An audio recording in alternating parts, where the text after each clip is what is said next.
சிந்தனையோர் வழி வாழ்வு. இது பற்றி பேச வருகின்றார் நமது மதிப்பிற்குரிய பேராசிரியர் முனைவர் மாலதி அம்மா அவர்கள். அம்மா அவர்கள் போரூர் சக்திநகர் அறக்கட்டளையை சார்ந்தவர்கள். போரூரில் ஒரு தவமயமும் நடத்தி வருகின்றார். நமது ஆழியார் நிகழ்ச்சி தொகுப்பாளர். இத்தகு பல்வேறு திறமைகள் உடைய அம்மா அவர்களை சிந்தனையோர் வழி வாழ்வு பற்றி கருத்தரங்கில் விவாதிக்க அன்போடு அழைக்கின்றோம்.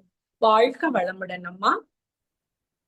வாழ்க வையகம், வாழ்க வையகம், வாழ்க வளமுடன்.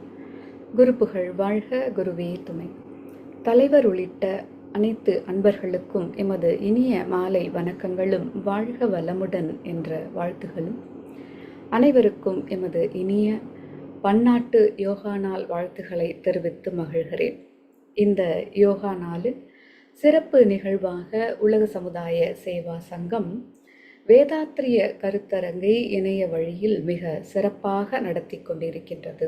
வகையில் இந்த அமர்வின் சிந்தனை சிந்தனையோர் வழிவாழ்வு என்ற தலைப்பில் அமைந்துள்ளது. அதனை பற்றி நாம் சிறிது சிந்திப்போம். வாழும் உரிமை உலகில் எல்லோருக்கும் சமமே. வாழும் உரிமை உலகில் எல்லோருக்கும் சமமே. வாழ வைக்கும் கடமையோ வகை தெரிந்த வல்லோருக்கே. வாழ வைக்கும் கடமையோ வகை தெரிந்த வல்லோருக்கே என்று அருட்தந்தை அவர்கள் வகை தெரிந்த வல்லோர் என்று சிந்தனையாளர்களை குறிப்பிடுகின்றார். பொதுவாக நம்முடைய மனதில் ஒரு கேள்வி எழுகிறது. நான் என்னுடைய விருப்பப்படி எனக்கு எது மகிழ்ச்சியை தருகிறதோ அதை நான் வாழ்ந்து அதை செய்து மகிழ்வதற்கு ஏன் மற்றவர்கள் துணை தேவை என்ற கேள்வி நமக்குள் எழுகிறது. சுருங்க சொன்னால், என்னுடைய மனம் போன போக்கில் நான் வாழ்வதற்கு எனக்கு உரிமை இருக்கிறது என்ற எண்ணம் தான் மக்களிடையே இருக்கின்றது. இருப்பினும் சிந்தனையோரின் வழிகாட்டுதல் என்பது அவசியம் என்று அருட்தந்தை அவர்கள் அதனை தனது வேதாத்திரிய திட்டத்தில் ஒரு திட்டமாகவே வகுத்து கொடுத்திருக்கின்றார் என்றால் அதை ஏன் என்பதை நாம் உணர்ந்து கொள்ள வேண்டிய அவசியம் உண்டாகிறது. பெரும்பான்மையான மக்கள் எவ்வாறு வாழ்கின்றார்கள் என்றால், பெரும்பாலும் அறியாமையில் வாழ்கின்றார்கள், அலட்சியத்தோடு வாழ்கின்றார்கள், உணர்ச்சி வயப்பட்ட நிலையில் வாழ்கின்றார்கள்.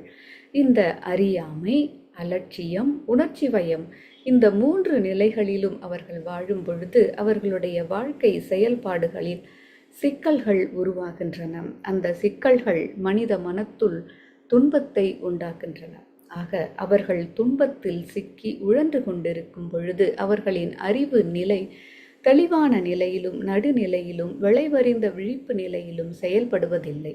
எனவே தற்போதைய குறுகிய கால மகிழ்ச்சிக்காக அவர்கள் தங்களுடைய வாழ்க்கையை முழுவதும் துன்பத்தில் தள்ளிவிடுகிறார்கள். எனவே சிந்தனையோர் வழிகாட்டுதல் என்பது அவசியமாகிறது. அவர்களின் சிறப்பை வாழ வைக்கும் பழக்க வழக்கங்கள் எனும் ஒழுக்கங்கள் எல்லாம், வாழ வைக்கும் வழக்க பழக்கங்கள் எனும் ஒழுக்கங்கள் எல்லாம் ஆழ்ந்த சிந்தனையாளர்கள்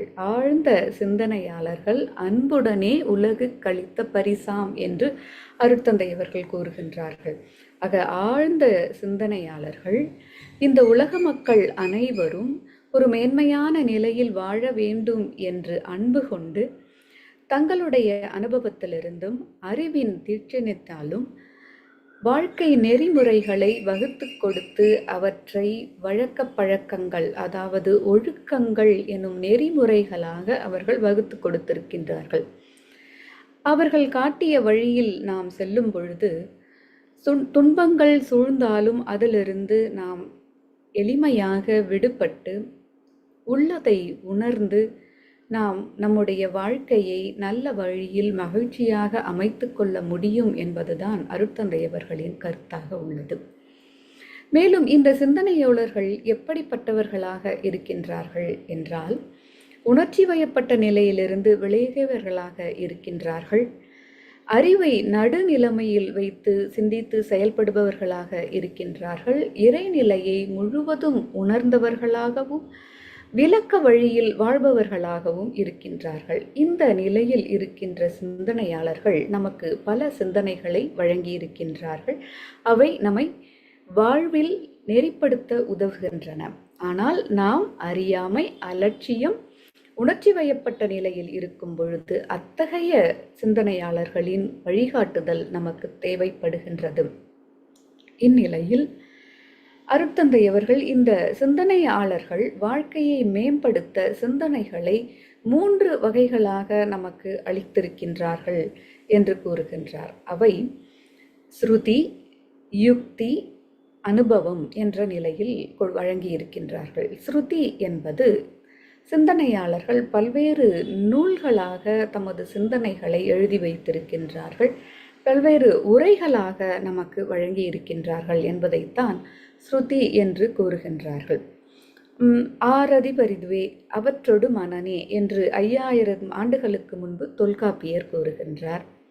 தீதும் நன்றும் பிறர் தர வாரா நோதலும் தனிதலும் அவற்றோடன்ன என்று கணியன் பூங்கன்றனர் கிமு 3ஆம் 2ஆம் நூற்றாண்டில் கூறுகின்றார்கள். அதை போல பகுத்துண்டு பல்லுயிர் வாழ்தல் நூலோர் தொகுத்தவற்றுள் எல்லாம் தலை என்று திருவள்ளுவர் வகுத்து கொடுத்திருக்கின்றார்கள். இவையெல்லாம் இலக்கியங்களாக, நூல்களாக நம்முடைய வாழ்க்கையை நெறிப்படுத்தும் ஸ்ருதிகளாக இருக்கின்றன என்பதை நாம் காண முடிகிறது. அதே போல அடுத்து யுக்தி என்ற இந்த உதவியையும் வழிகாட்டுதலையும் சிந்தனையாளர்கள் நமக்கு கொடுக்கின்றார்கள். அதாவது ஒவ்வொரு தனி மனிதனும் தன்னுடைய அறிவை உள்நோக்கி திருப்பி உள்ளாழ்ந்து சிந்தித்து அகத்தாய்வு செய்து இறைநிலையின் மூலத்தை உணர்ந்து செயல்படக்கூடிய தன்மையை வளர்த்து கொள்ளுதல் வழிகாட்டுதல் என்ற வழிகாட்டுதல்களையும் யுக்தி என்ற இந்த வழிகாட்டுதலையும் சிந்தனையாளர்கள் நமக்கு கொடுத்திருக்கின்றார்கள். அதுபோல அனுபவம், புலன்கள் மூலமாக உருவாகக்கூடிய இந்த அனுபவங்களை அடிப்படையாக கொண்டு நம்முடைய அறிவை அகத்தாய்வு செய்து அகத்தே செலுத்தி அறிவை செயல்படுத்தக்கூடிய இந்த பயிற்சிகளையும் சிந்தனையாளர்கள் கொடுக்கின்றார்கள். சிந்தனையாளர்கள் சிலர் இதில் ஏதாவது ஒன்றைத்தான் பெரும்பாலும் ஸ்ருதியாகவோ அல்லது யுக்தியாகவோ அனுபவமாகவோ கூறி சென்றிருக்கிறார்கள். ஆனால் மிகச்சிறந்த சிந்தனையாளரான வேதாத்ரி மகரிஷி அவர்கள் இந்த 3ஐயும் நமக்கு வழங்கி இருக்கிறார்கள். பல்வேறு தத்துவ விளக்கங்களையும் வாழ்க்கை நெறிமுறைகளையும் பல நூல்களாக நமக்கு எழுதி கொடுத்திருக்கிறார்கள். தன்னுடைய உரைகளில் பயிற்சி முறைகளாக நமக்கு விளக்கி இருக்கிறார்கள் என்று ஸ்ருதியையும், நாம் அறிவை இறையின் மூலத்தை உணர்ந்து செயல்படுத்தக்கூடிய யுக்திக்கான பயிற்சிகளையும், அனுபவத்தை அடிப்படையாக கொண்டு வாழ்வதற்கான பயிற்சிகளையும் நமக்கு வழங்கி மிகச்சிறந்த சிந்தனையாளராக இருக்கின்ற வேதாத்ரி மகரிஷி அவர்கள் சிந்தனை, விளக்கம், விழிப்பு, செயல்பாடு ஜீவனை விடுதலை வழி நடத்தும் என்று நமக்கு அறிவுறுத்துகிறார்கள். அவ்வகையில் மிகச்சிறந்த சிந்தனையாளரான வேதாத்ரி மகரிஷியின் வழியில் வாழ்வோம் என்று கூறி